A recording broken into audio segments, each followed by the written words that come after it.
Hello and welcome to the Life Together podcast, where we share in meaningful conversation about living for Christ and loving one another. Thanks for joining today, and we hope you enjoy this episode.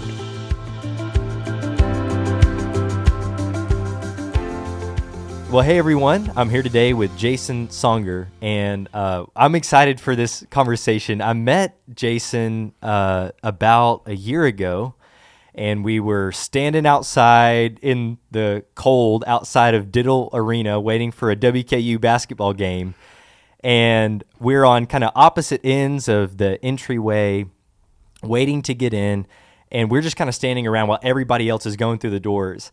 And I don't know how you felt, but I felt like just a little bit awkward. It was odd. It was just two strangers standing outside of a door waiting for somebody to let us in. Yeah, and then finally we put it together that after we struck up a conversation that we were actually waiting on the same person, which was Ty Wiles. So he had tickets for both of us, but we had no idea. Yeah, he's running late. He's always running late. Yeah. So we were out there for an hour and a half, shivering. No, I think it was like 20 minutes, but it wasn't bad. But that was a good conversation, though. Yeah, it was a great conversation, and that was a fun night watching the basketball game. I think some of the Knickses came that night too. Yeah, they were there. That was really fun. But since that time, you've been here. Have you been here for almost a whole year or over a year? I moved here that's a good question. When did I move here? In October of that year. Okay. So it would have been, what was it, 21? Okay. So October 21. Make sure that's right. I got to think about, or was it 22? No, it would have been 22. Yeah, Sorry, October yeah. 22. Can't keep track of time anymore. Yeah, it's October 22 is when I first moved out here. Okay. And so, yeah, but standing there with you is one thing that made me realize, because I've seen this before too, is the fact that you never know what Christians you're going to run into the world. You know, we didn't know each other. Yeah. But all of a sudden, we're brothers standing right next to each other, just waiting for somebody. And then we have that connection all over the world. And that's one thing I've realized in my life is no matter where I go throughout the world, you have family everywhere. Yeah. And so, so I moved here and I had more family to get to know. Well, that's really amazing. So you've been here for a little over a year. Uh-huh. And you said family from all over the world. Now, you're originally from Oregon. Yeah. Okay. I grew up in Oak Ridge, Oregon. Okay. I did grow up in the church. My mom and dad are Christians.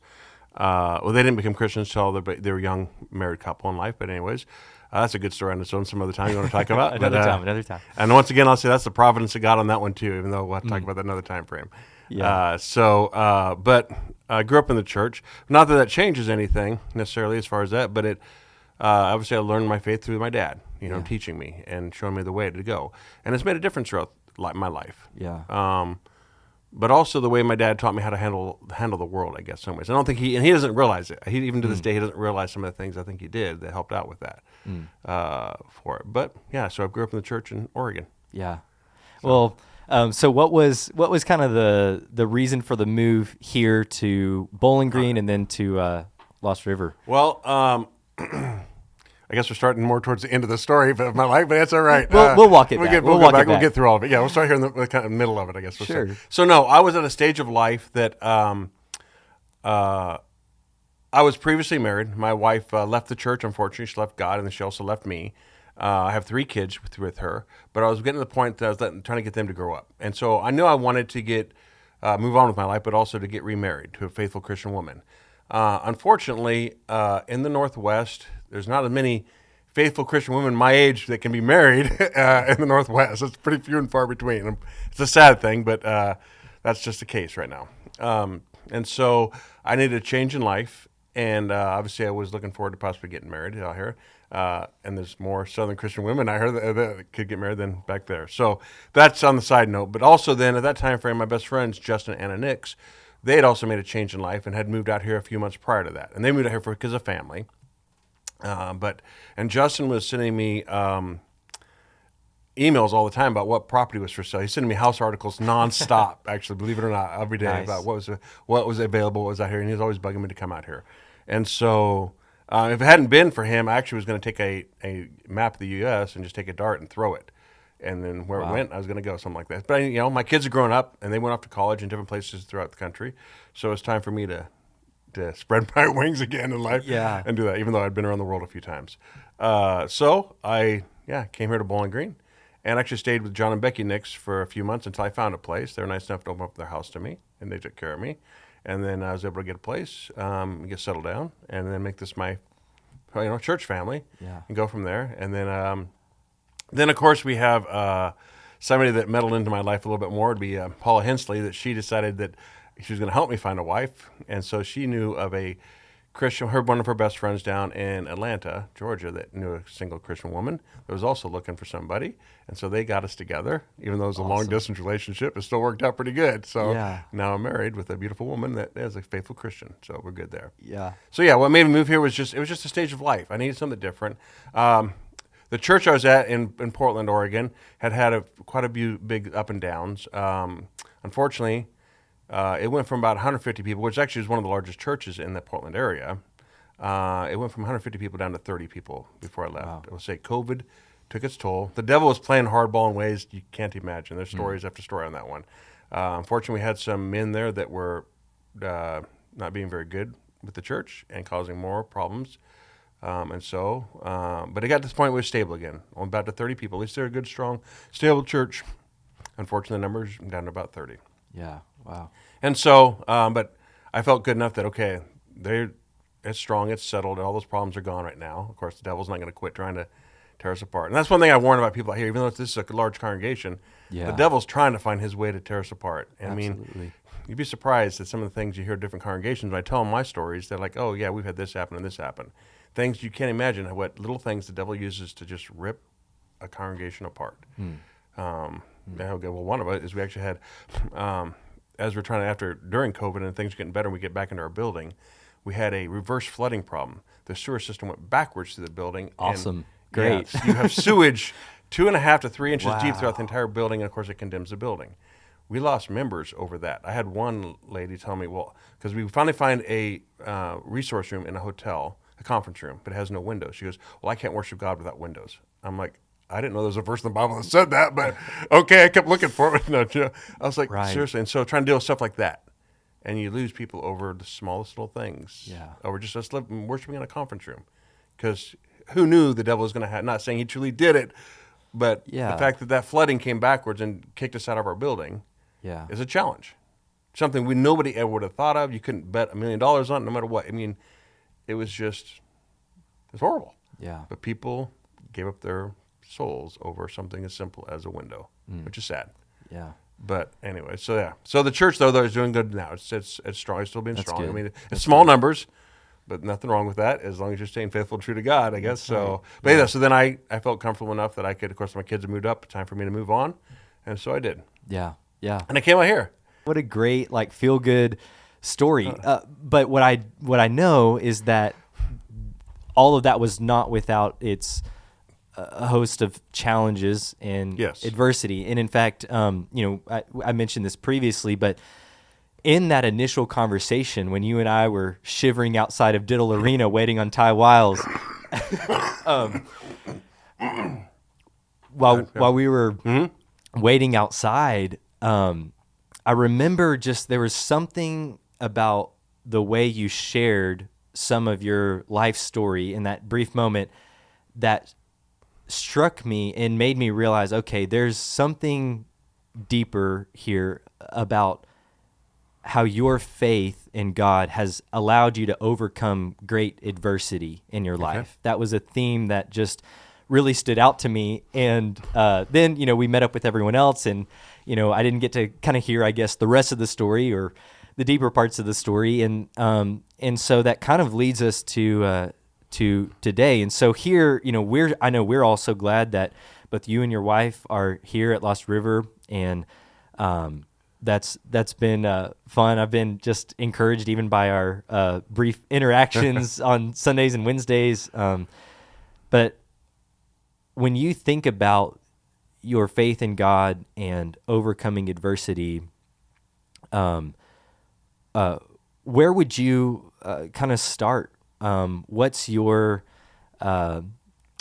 story in terms of the ways that God has worked in your life, and maybe even the ways that God's worked through your life?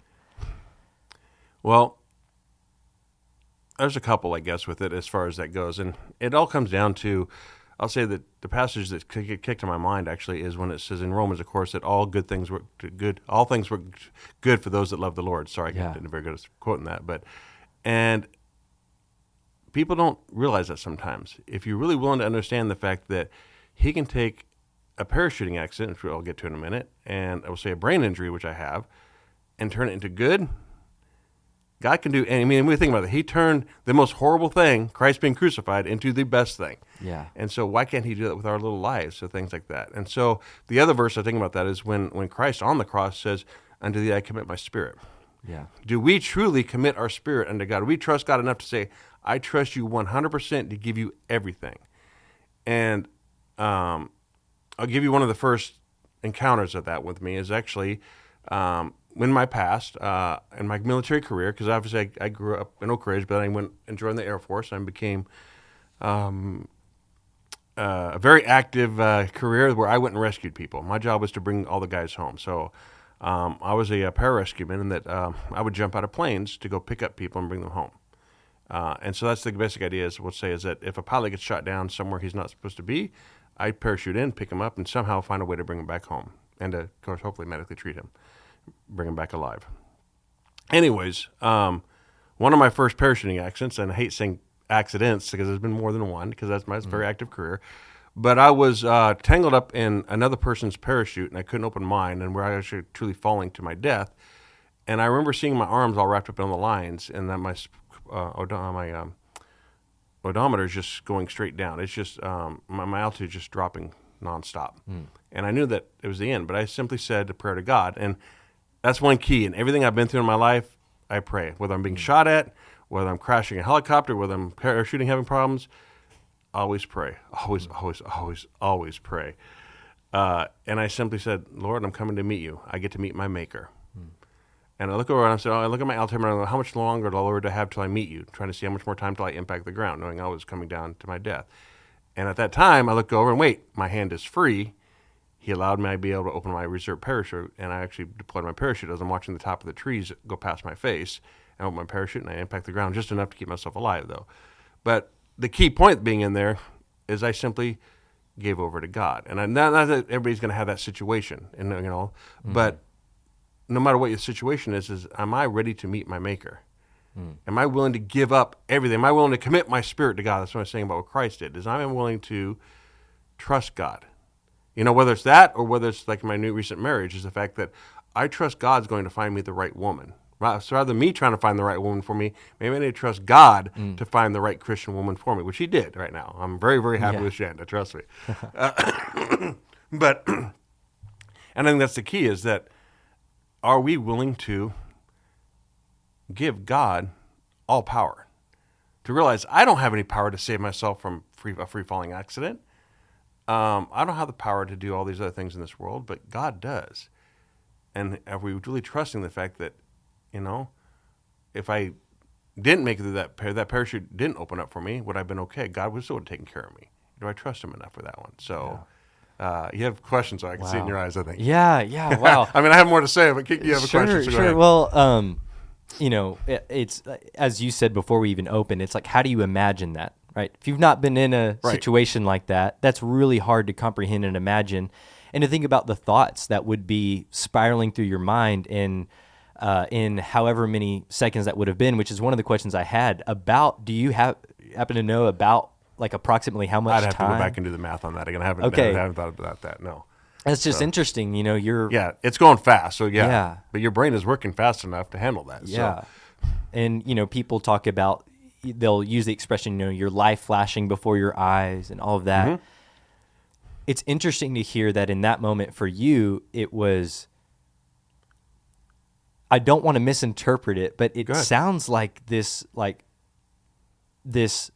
some kind of peace. Yes, like absolutely. Like it's unexpected that most people. It seems like that would be a moment where it's a panic, it's a worry, it's all your fears culminating as the ground gets closer and closer and closer, and maybe there's a part of that. But what I hear and what you're saying is this deep peace that comes from your absolute trust in God. And the fact that you ask the question, how long before I meet you, Lord, like that's pretty amazing. Yeah, I don't want to interrupt your sharing of that, but I was just like kind of, comprehending that, registering that, and maybe that gave time for the audience to kind of like think about that too. But that's the thing is, even though mine was a very fast-paced situation, that one, and most all of them were in my life, how many other time frames are we thinking that with God? The fact that, even if it's a slow death, right? am I looking forward to the fact that I had to meet my Maker and they trusting God with our life? Right now, I do suffer from a lot of injuries from my military life, and so, but it's a toll on my life. It's an aspect, and everybody has their own situation, right? Other people have other type of injuries or health problems, and am I taking the time to pray to God and giving Him all power over me and trusting Him with it, and simply what time I do have left, giving it over to God?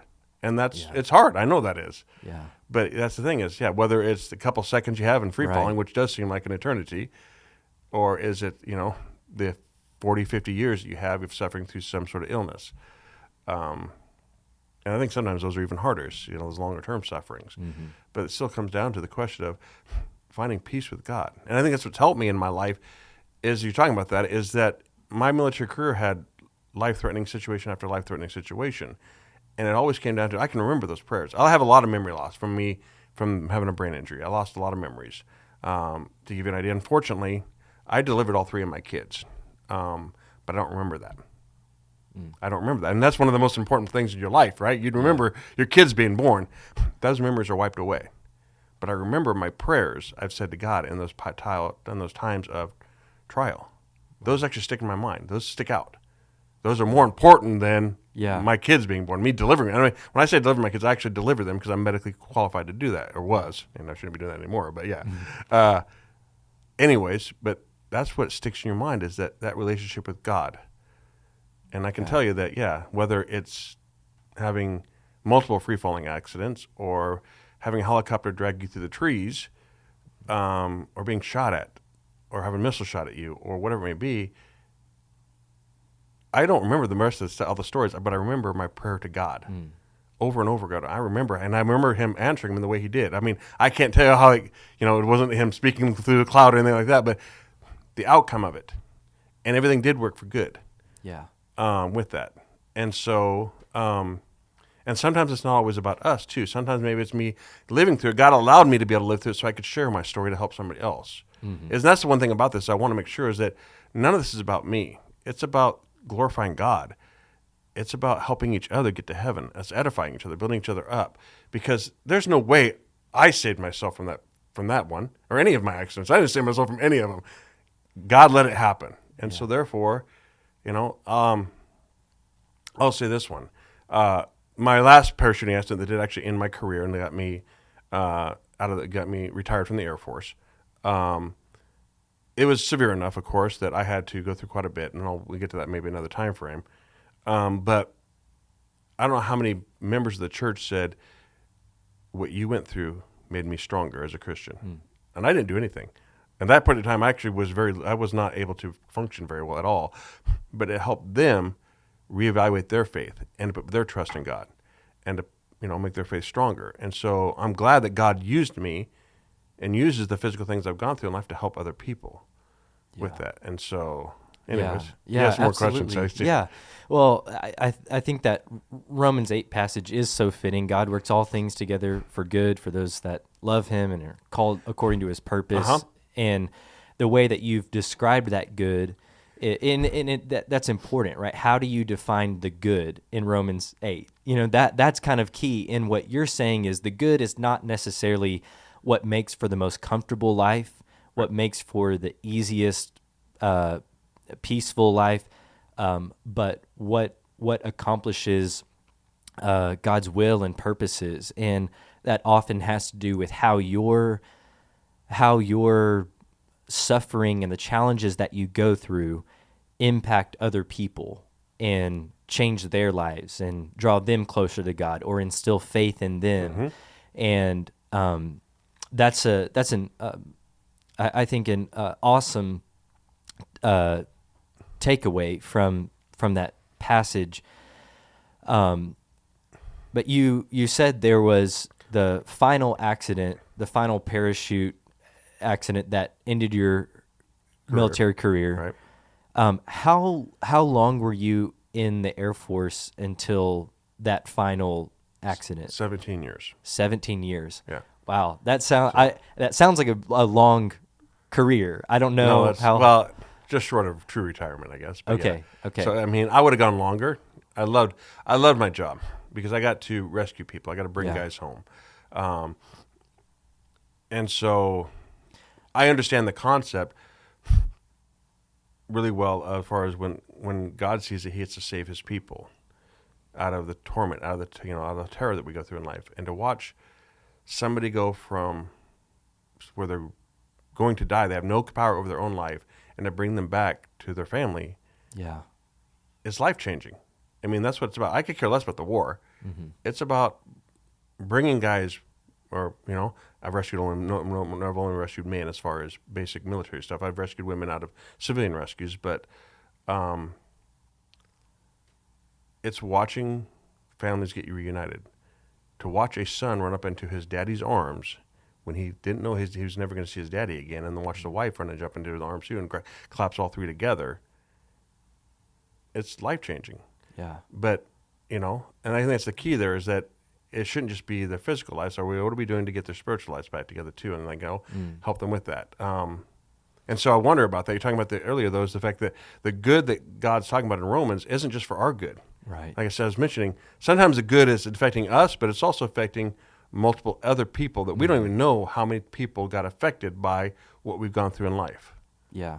And so that's, is every little thing I'm doing, understanding that it's affecting somebody, and it better be for the good. Hopefully I'm living my life to where it is affecting them for the good. Yeah. And so, go ahead. Did you always want to do that? Like from the time you were a kid, was this the vision you had, or how did you? No, this career was actually unknown at that time. It's not a very advertised career, and so I actually joined. We didn't have the money. My mom didn't have the money to send me off to college, and so my goal was actually I wanted to be a pilot growing up, and so my goal was to go to the Air Force for 4 years and to get the GI Bill, and then go to college off the GI Bill, and then I go and become a pilot. That was my plan. Well, I go join the Air Force, and I come to find out that I hear about this career. They said, okay, they won't tell me anything about it because it is pretty classified, a lot of the stuff we do. But they said, we'll teach you how to jump out of airplanes. We'll make you go scuba diving. We'll teach you how to mountain climb and snow ski. You want to come join? Come talk to me. I'm like, well, yeah, I want to do that for a job. Why not? I mean, that sounds pretty cool. And then, so I tried out for it, and then I started learning more about the career. It was a very active career. I've had a very, very active life as far as the military is concerned. And so there's the pro to it is, yes, you get to bring people home, but unfortunately the sad part is you see a lot of death.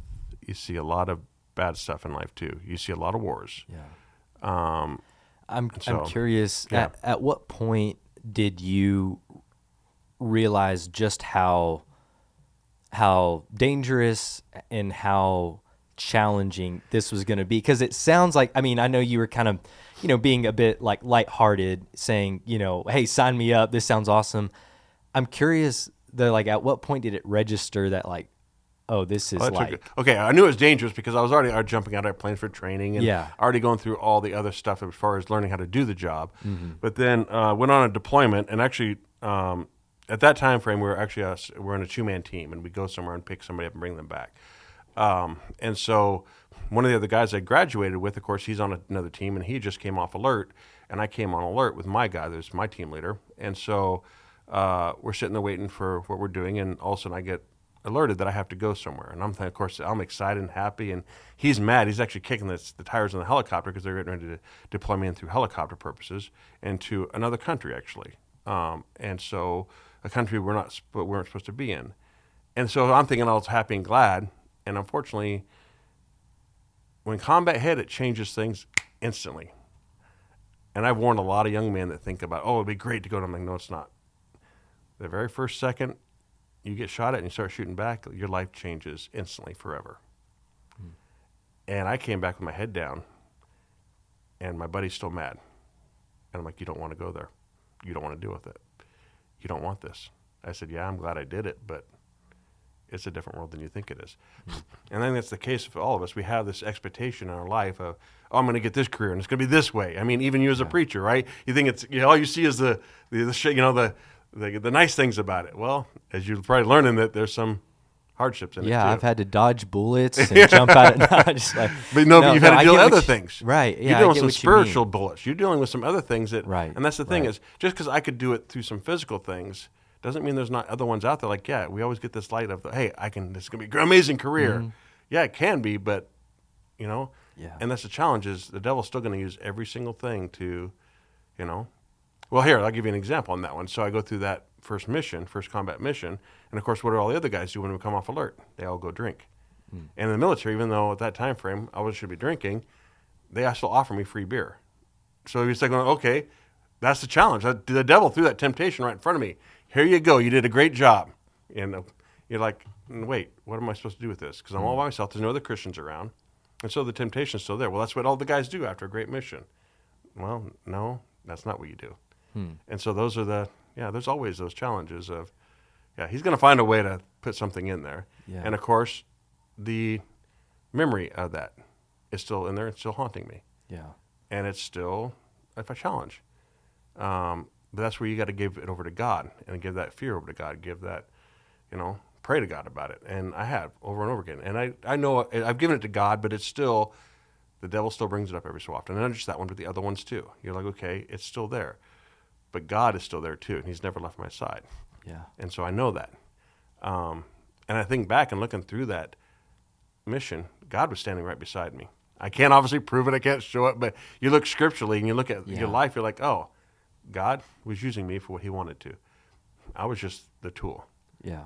And hopefully I showed my friend that I went to, graduated with, hopefully I showed him the right Christian attitude by not drinking and the way I present, I dealt with it. I don't know if I did. We haven't been in contact in years, but still, hopefully, that's the good that came out of that one. I hope and pray. Yeah. But how old were you in that first? So how old were you when you graduated, and how old were you when you went on that first mission? I was 20 on that first mission. Okay, so 20. Yeah, and so, and I know. Let's see. Like I have two boys that are, one's 19, one's 21, and I look at them and I'm like, well, one, you're not anywhere as grown up as I was, but also I grew up lightning fast within a few seconds, and I don't want them to have to go through that. Yeah. It's sad, so it's a hard thing as a parent. You go, okay, and I think that's the same thing with God. Yeah, he wants us to grow up, but sometimes he doesn't want us to grow up because to grow up that fast has a lot of turmoil added to it for years. It had a lot of heartaches, have a lot of nightmares over it, have a lot of sad things over it. So we need to grow up, but how to balance that out of growing up at the right pace. And I know that's a hard thing to figure out as a father, looking at, okay, I want them to grow up, but I don't want them to grow up like I did that way, as far as maturity-wise, meaning turning into a man within seconds. And I think they're starting to realize it now the older they get, finally. But that's the thing, is careful what you pray for, because I wanted that lifestyle. I wanted to be that adventurer. I wanted to be, that superhero that went out and rescued everybody. I wanted that. Well, there's a price to be paid for that one, and God answered my prayers and gave me the ability to do it and to go do it. But it's just still weighs on you. So, but also then it's hard for me to. This is one thing I've realized is all those things that God allowed me to go do with that. Is how do I deal with other Christians? Also, not just my own kids, but how do I look on them and how they handle things like that? I'll say one thing with it is that God gave me a lot of talent and abilities. I'm very thankful. Nothing I did. I mean, it's obviously God allowed me to go do a job and a mission for some reason. He did. And I hope it's all for his glory. But also then with my last accident is the fact that I have a lot of physical ailments now in my life, right? I can only do so much in life because of my body says, no, you're done. Last Wednesday, I wasn't able to show up because my body said, no, you're done. You can't handle anymore. My brain, in some way, since shut my body down and just makes it so I cannot. So there's a lot of some services sometimes I miss simply because I physically can't do anymore. But my point being in there is that I think God's teaching me to be more loving towards other people, or more understanding towards people, in that God's not given everybody every ability in life, every talent in life. He's given them certain ones, and we got to still be understanding that their limits, their status of life, what they're going through life. And so how to be, it's the word I'm looking for, just caring and comforting and loving towards them no matter what's going on in their life. Because just because they can't go jump on an airplane doesn't mean they're not doing the most of their ability. Yeah. You know, there's some ladies in this world, older ladies in this world, that barely have the physical ability to do much, but they're doing everything they can. Yeah. And they're encouraging more people than I am. So they're kind of putting me in my place. You know, how do you find that? You're like, wait, they've done more in helping people than I have in just being that loving, kind, sweet old lady at church. Yeah. And so just because I could jump off an airplane into a firefight doesn't mean I did more than some sweet lady at church that sends cards every week. Yeah. Or that makes sure she goes and says hi to everybody, or gives people hugs. And so they're just as important, and their love does more than my love in some ways with that. Yeah. That's such a cool reflection on that, and how God honors a vast array of ways that we honor and serve him based upon the talents and abilities that he's given us. And I've mentioned to a lot of people before, I mean, we have an army of card writers at this church. It's like, it is an army. It's amazing. But so you were 20 during that first mission. So in between that time, is there anything else that really stands out to you as something that you felt that God was at work in, or that has been encouraging for you to share with other people? Well, I'll share one right now, thinking back about this. Of course, I said I was previously married. And unfortunately, a first marriage, I got married, and I was deployed 3 months after being married, and I was gone for 6 months. And it was interesting, in the old law, right, God says you're not supposed to leave in your first year of marriage to each other. And now that I'm remarried, and I'm actually still within the first year, we're 5 months into our marriage, and I'm like, that makes a whole lot of sense. And I think that's as far as one of the things, looking back when I first got married, I was a young, dumb idiot. And just, I can handle this. I thought I was big, bad, and tough, and I could do on anything. I can, go rescue the world and be married, and realize, no, me being gone for 6 months in the first, actually, I was gone 9 months out of the first year of our marriage.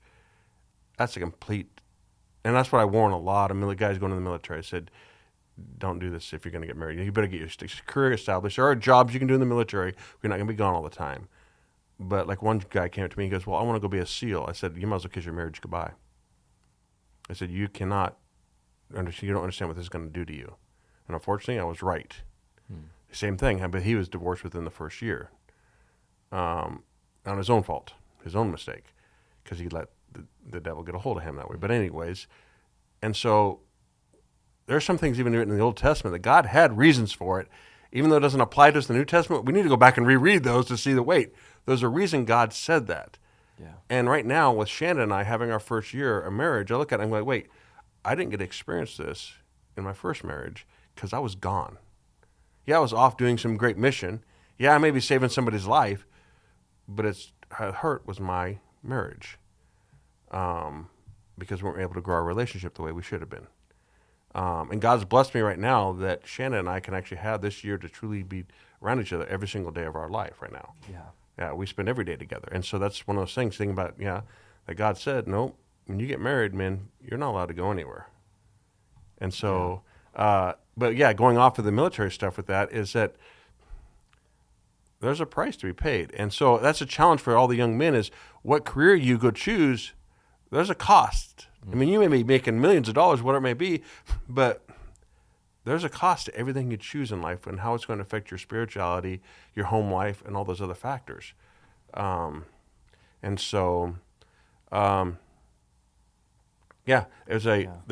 time frames that the military wanted me to do more and wanted to actually give me into another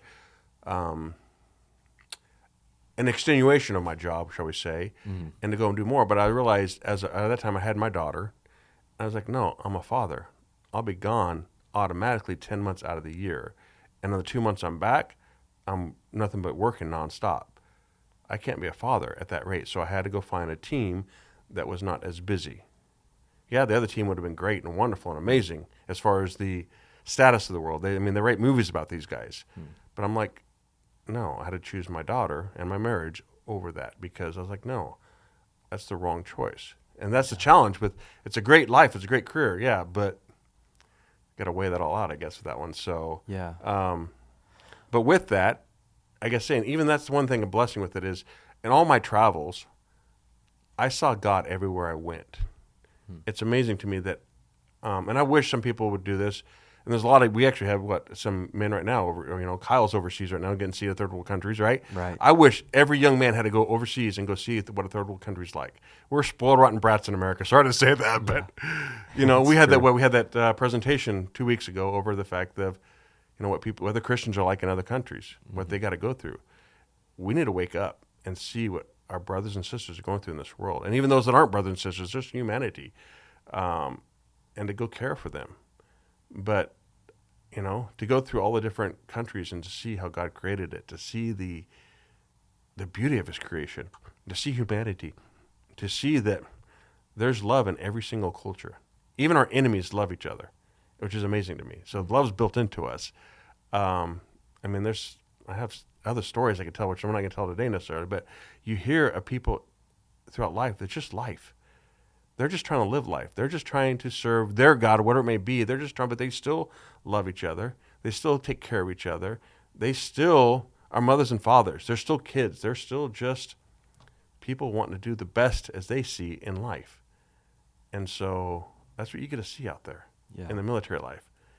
And sometimes we get so wrapped up in our little American world and forget that we're such a small part of what's going on in the rest of this world. Right. So anyways. Yeah. Well, in that, as you shared some about your family, what were the deployments like? Like how often, how long, kind of throughout all those lucky. years? In my career, because of the job I did, we could get in and out a little bit longer and a little bit faster for what we could do. Because also we also have our own planes, we have our own ability to go places. And so, on average, I was gone for about 6 months. When I was actually stationed in Okinawa, then I'd be gone for about a month at a time because I would just go to smaller countries real fast and come back about every month. So it's back and forth a lot more, unfortunately. But when I was stationed in America and fly overseas, then I'd be gone for about 6 months on average. I'll say this. Trying to partake of the Lord's Supper with juice that you've been holding on to in a desert for 6 months is very difficult because it gets very fermented and very nasty and very, it gets to the point eventually you can't take it, So I try to find other faith-minding people. They call themselves Christians or something like that, and try to have a service when we could. It didn't always happen, but we try to do what you can. And so I'd always try to take over some unleavened bread and some juice of some, to make it. But when you don't have refrigeration, juice goes bad rather quickly, and we can only do it for so long until, and so then we just have, take days on Sundays and just try to have a few moments of quietness. But that's the thing is, I think I had to learn that too, is that whether you're in the middle of a firefight or not, you still take a minute to think about God, to think about what Christ went through for you. Even if your gun is in your hand, you think about God, because who cares if you win the fight if you're not focused on God and Christ and what He's gone through for you. So it's interesting just to me to hear someone who is in that moment so dedicated to sacrifice, honoring the ultimate sacrifice. Like that's what I hear when you're sharing that in the midst of all of this, your comings and goings on these missions, I hear that you are so dedicated to honoring the Lord through that, even down to the extent of, hey, the Lord wanted me to remember His sacrifice on the first day of the week. So no matter what happens, no matter what I got to do, I'm going to figure out how to honor the ultimate sacrifice, even as I'm, taking up an entire vocation that's very much dedicated to sacrifice. So that's remarkable to me. What was that like joining in with other people? Was that common? Was it solo? No, it's common. Well, it hit or miss, depending on where it was necessarily. It's common in the military, yes. And so they don't have much of a problem with it because they believe, of course, every denomination is correct, and so they can all come together and think that way. And unfortunately, we know that they're not all correct. You can't just worship any worship God any way you want to. And so that was more challenging for me to still be okay. I still have to worship God, and these are the only other people around that are willing to do this with me. And so I got to do the best I can in the situation. And there's time frames I've been 100% by myself. I wouldn't do the Lord's Supper at that time frame, but I would still take the time to think about Him and to go through that necessarily. And so, on the answer to that one, I don't know. I just did the best I could. I can't give you a scriptural whether that was 100% correct or not. I honestly can't. Well, I just say I did. Like, God, Yeah. I'm trying. I hope this is right with you, but I'm dedicating time with you, even though it's with people that are false belief. How to say? I don't want to say I want to call them false beliefs. You know what I'm saying? People that aren't quite correct, scripturally correct about how they deal with it. Yeah, I wonder, But- I and I don't want to speak into your story, but I wonder if that is also part of God working all things together for good. That, in this situation where people are away from their families and away from their church families, through this experience of so much adversity that's going on, it brings you together in a special way, and despite your differences, you're breaking the bread of our Lord together. Despite the denominations, it's like, it's almost like exactly what Jesus prayed for in John 17, that they would all be one, even as we are one, and I think hearing that, it just, strikes me in actually like just a really beautiful way that y'all would be able to come together and honor the sacrifice of our Lord despite your differences, despite your denominational backgrounds.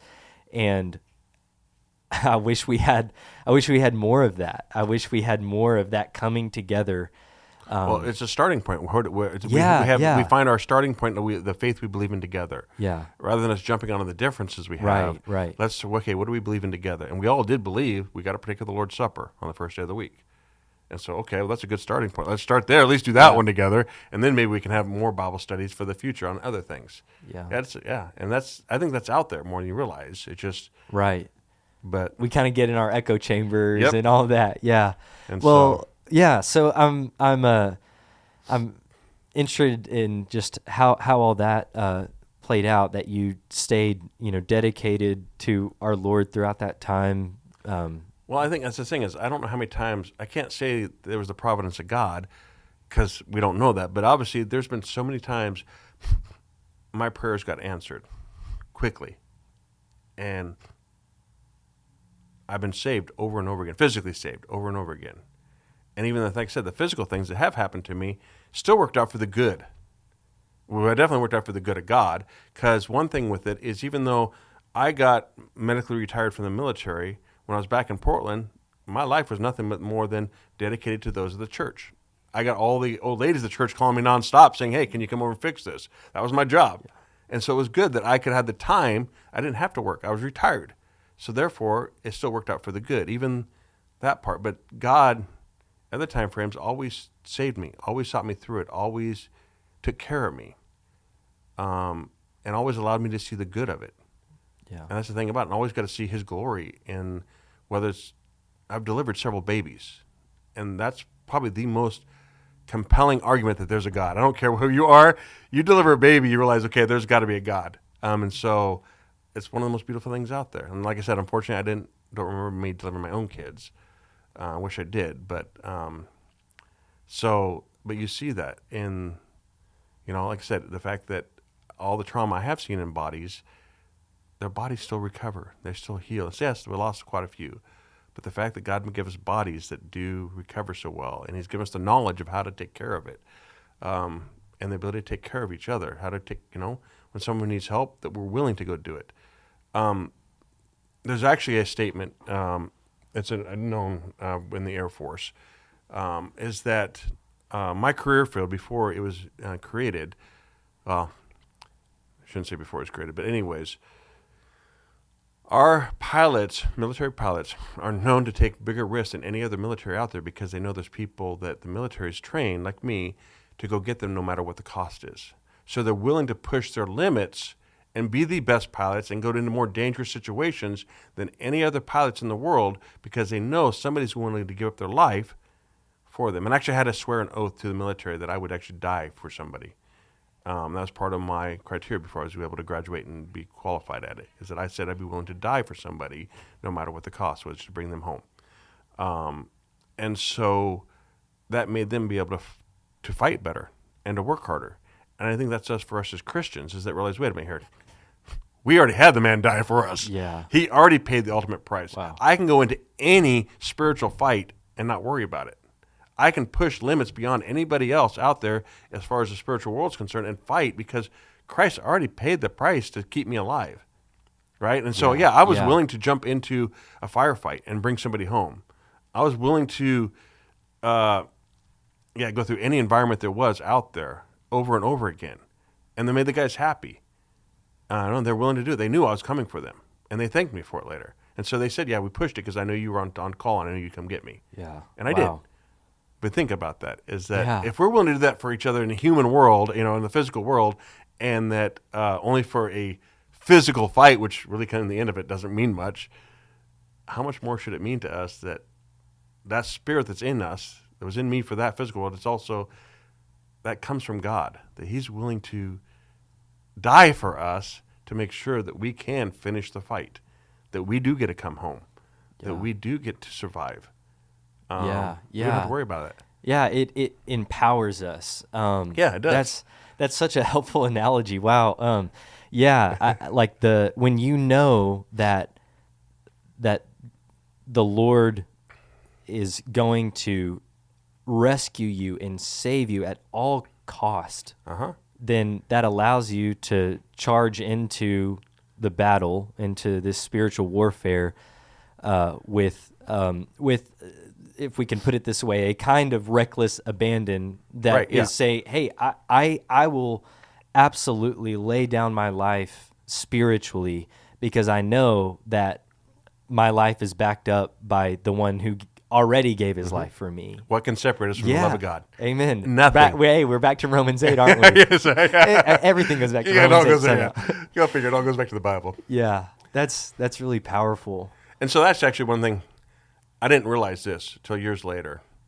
As somebody once told me, goes, Jason, you always take it back to the Bible. Why? I said, because it all revolves around that. Yeah. I didn't realize that until they told me that. They're like, Jason, why do you always take it back to the Bible? I'm like, well, I'm glad you're saying that. I'm glad I do that. I'm like, because that's what it is.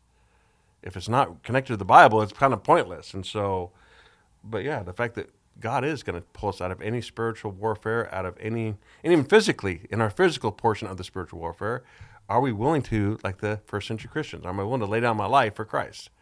Am I willing to get burned, for Christ? And I wonder, even our mistakes, even our, like, I could imagine a scenario where maybe there's a specific team of soldiers that has found themselves in a situation that they were not expecting, and I'm just making something. Oh no, up you're here. actually hitting it on the But nose. yeah, Go but for it. where Keep it's going. like they've dug themselves into a hole, and I don't think you or your team or your commander would have ever said, "Well, you got yourself in there. You got to get yourself out." But we don't have that, any on that note, grace. A team I did do that with, I pulled them out, and they had to humbly say thank you. They went from a very prideful team because they thought they could handle anything. Wow. And all of a sudden go, oh, I was wrong. Yeah. Thank you. Pull Yeah. me out. But also, you're talking about not having anything. So we worry about having anything in line, right? How many times have you gone to, let's say, a Bible study? Okay, I got my Bible, I got my concordance, I got the dictionary, I got everything in line? And maybe you forget something. And sometimes we just got to rely on God that, you know what? He's still watching over us. He knows we're in the middle of that fight. Yeah. And that's the thing is that so we start panicking. And sometimes God actually slaps us to say, wake up, relax.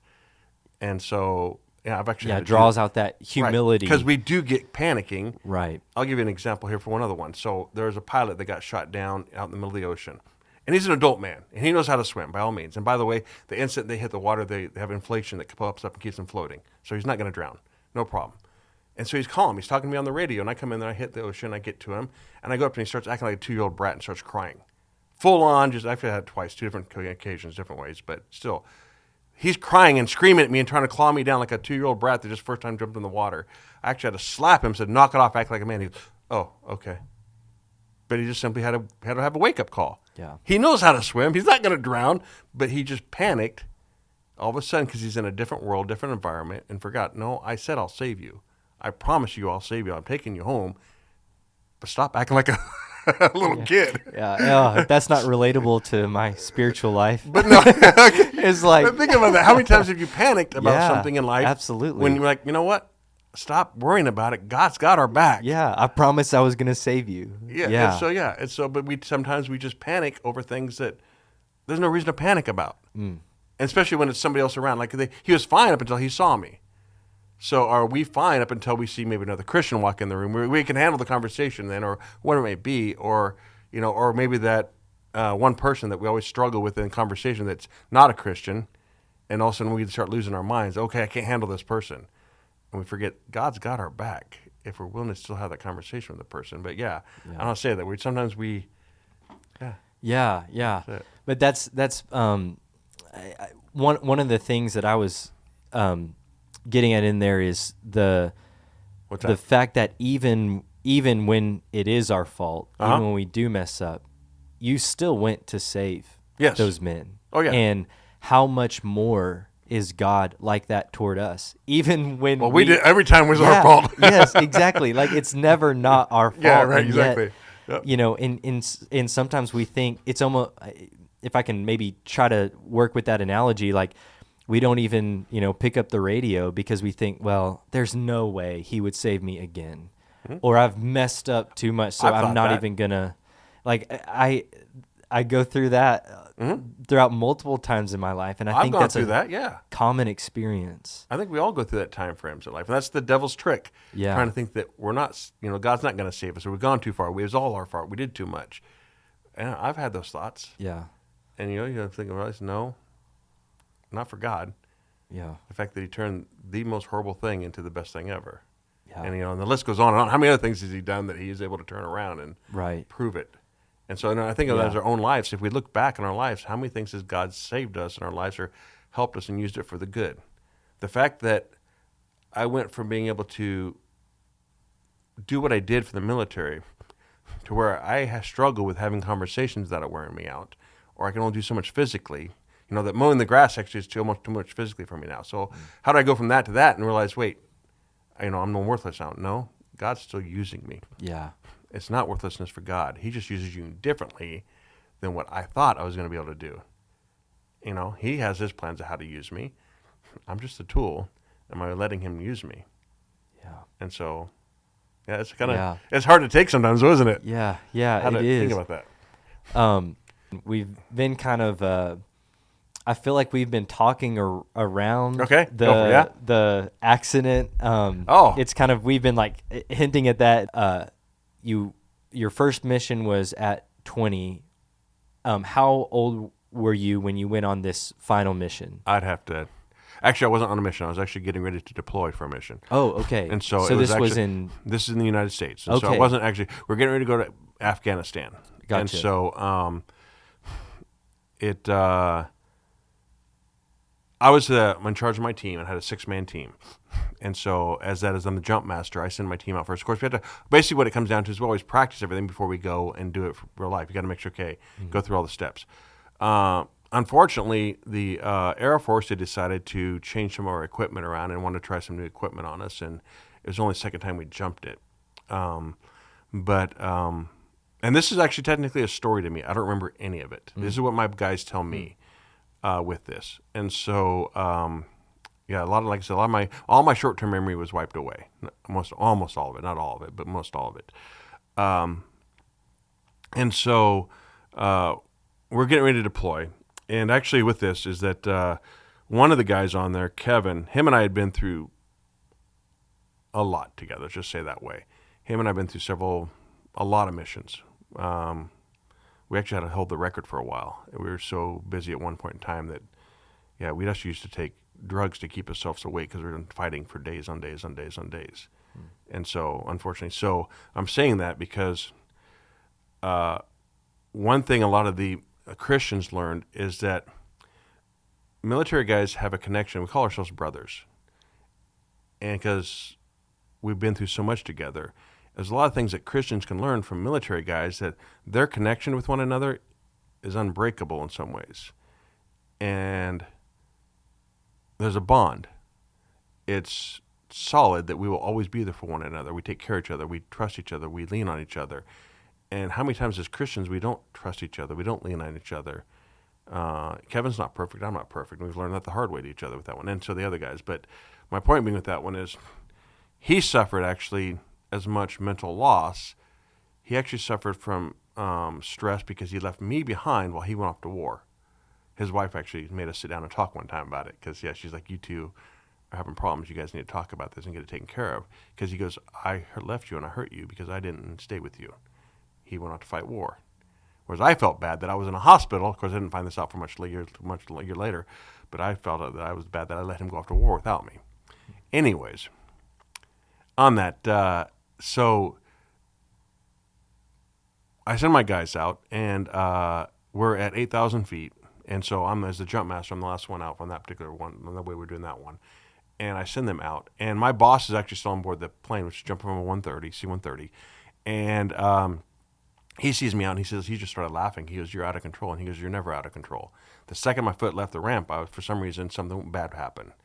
And come to find out, what they think, which they don't know for sure, is that the new piece of equipment got messed up and wrapped up around my parachute. And so all the guys said that I was flailing in the air trying to solve a problem. They could see me trying to fix a problem, but they couldn't catch me, so I was going too fast and out of control. And then they said Kevin specifically was trying to fly over to me as fast as he could, and he could never catch me, and he knows how to free fall pretty well too. I mean, he's good at it. Anyways, and he had deployed his own parachute to save his own life at the point in time. But then I bounced, and actually I hit. We were jumping to a runway because that's one of our jobs is to jump to runways, and so I impacted a runway and bounced. Unfortunately, everything ended in my life at that point in time. I will not say I'm dead because the Bible says it's appointed to man once to die, except for when, of course, Christ has resurrected a few people. Yeah. But as far as that, so the guys actually kept trying to revive me. We're all medically trained on how to treat people. So unfortunately, I did a lot of damage to my brain and head and smashed my face up a little bit. My lungs collapsed pretty bad, so they had to resuscitate me completely on everything, on all levels. Everything was gone, and so they brought me back. But after I came out of a coma, I still was not conscious. They brought me out of a coma eventually. 10 days later, I came out of the coma, but I didn't know who I was, nor was I actually mentally able to interact with any ways. As I'm still physically doing things now, I still don't know who I am. In fact, I have no idea. And like to give you an idea, Justin Nix would come in and visit me at the hospital at the time frame, and he goes, how's it going? I'd tell him who I was. I was basically whoever was on TV is who I was. I said, yeah, I'm a professional soccer player. He goes, oh, you are? Of course, he'd have fun with it because that's what I saw on TV. It was soccer. So therefore, I couldn't mentally process. The same time frame, at that time, they're teaching me how to eat again. The nurse had to physically feed me, and he couldn't be in the hospital room. She'd make him leave because I couldn't think about him being in the room at the same time I'm eating. I couldn't process two things at once. So I had to be retaught how to eat, how to go to the bathroom, how to walk, how to talk, everything. So I had to relearn life. And then eventually over time, things start coming back to me and relearning everything with that one. But that's challenging being a father of three and being married and how to deal with that. And then also still trying to be an active Christian and realizing my physical limitations changed completely on what I could do, how I could do things. Eventually they come back. But God blessed me with some of that in the fact that he did give me time. Like I said, from being retired, I could have more time to dedicate to things for God. And so that's been a blessing. On a side note on that one, that's actually one thing I count as far as being a blessing here at Lost River is the fact of being newlywed and trying to spend time learning, getting to know my wife better and things like that, is that I don't have to work on all the details because at the church I was at in Portland, every man had to do something every single Sunday. You're always busy doing something. I was teaching a class or doing something all the time, no matter what. And so that's a blessing here, but we shouldn't take it for granted and leave it all up to you or to Lawrence to do everything, something like that. We need to be active, but use the blessing God's given you at the right, appropriate time and the right way. And so when I can get busy, I need to get busy with it too, though. Anyway, so I had to relearn pretty much everything in life, to include who I was. My faith was still there because after I learned, grow. I'll say that's one thing I learned with me is that all those things when God says, in Proverbs talk about teach your kids, the word of God young. When they're older, not. I'm sorry, I'm wrong. Yeah, train up a child in the way they should go, and when they're older, they won't depart from it. Right, it's built in there. Yeah. I don't know how many people I know that have dementia, but their memory of the Bible is still there. Yeah. I mean, I can count. My grandma. Yeah, really? Yeah. Yeah. Yeah, when we sing songs, or sometimes when we talk about the Bible or say a verse, she might, but especially when we sing hymns, she can even sing with us. It's beautiful. Isn't it amazing? Yeah. The Word of God's always there. Yeah. And so that's the thing with it is that was there for me too.